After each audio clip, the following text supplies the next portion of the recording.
We begin this hour right now in Central Asia, where Chinese President Xi Jinping made his first foreign trip since the beginning of the pandemic. President Xi meeting with Russian President Vladimir Putin and other leaders from Central Asia and Uzbekistan for the Shanghai Cooperation Organization Summit. It all comes at a time when America's relationship with China has fractured over the past year, and the Ukrainian war has reached more than 200 days. Newsy correspondent Rosie Bershar joining us now live from Uzbekistan with the latest on this. And Rosie, we understand that President Putin just wrapped up a press conference after meeting with the Chinese president. So what has happened so far, and what did President Putin have to say? Well, President Putin unsurprisingly used that press conference as an opportunity to take aim and criticise the United States and particularly the European Union for their policies of sanctioning Moscow over its invasion of Ukraine, that war which of course cast its shadow over these talks. Leaders woke up to news reports coming out of Ukraine of the discovery of mass burials in regions that were previously occupied by Russian troops, and of course that is news which really narrows the tightrope that some of these leaders here are trying to walk. There was the Indian Prime Minister here, for example, and the Turkish President. These are two countries which are trying to keep up both friendly ties with the West and with Russian President Vladimir Putin. But if Putin came here to try and get some more explicit support for his ongoing war waging in Ukraine, well, he didn't quite manage that. These are a group of countries, the Shanghai Cooperation Organization, which includes India, Pakistan, Russia, China.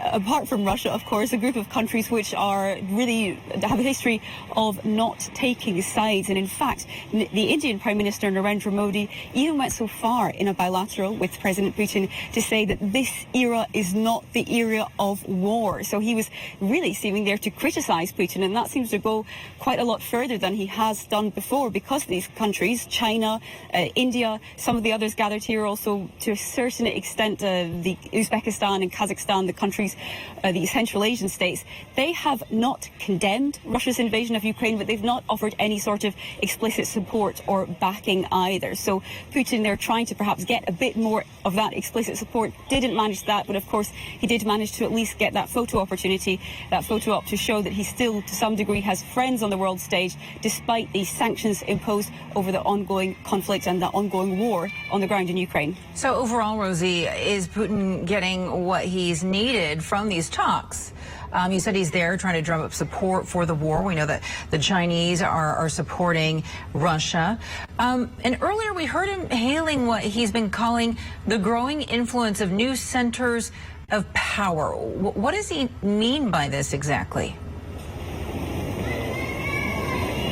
Well, Putin wants this grouping, the Shanghai Cooperation Organization, to really be seen as an alternative to Western alliances, for example, NATO, and to try and counterbalance Western power. Now, as I mentioned, some of the countries which were involved in that would see it in a not quite the same light. They would rather see something a bit more down the middle and be able to keep up friendly relations with the West. For example, India is also part of that US-led Quad alliance.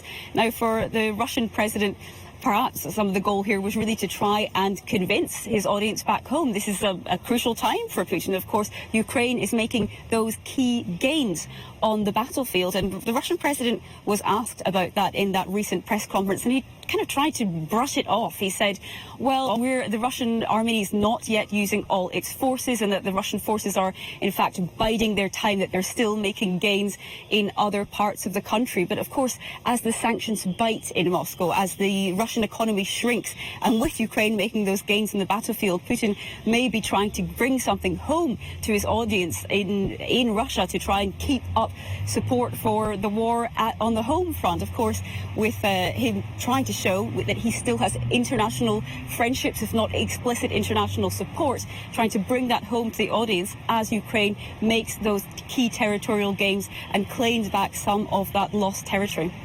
And Rosie, this was also Chinese President Xi Jinping's first trip abroad since the early days of the COVID pandemic. Now, I do understand that he missed the dinner and he's missed a group photo. But what is the significance behind all of this? The first time we're seeing the Chinese president travel again.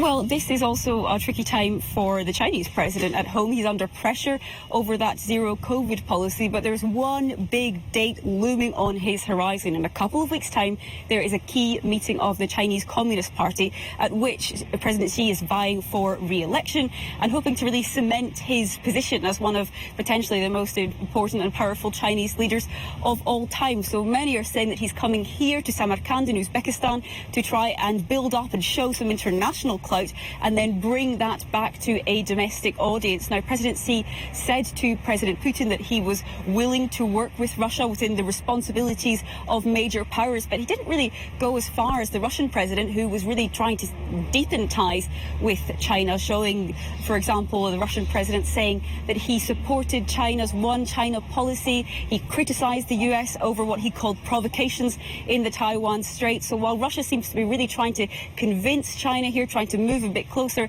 China's saying it's willing to work together, but keeping a slight distance, with Xi, of course, having that big key meeting on the horizon and really thinking about domestic policy.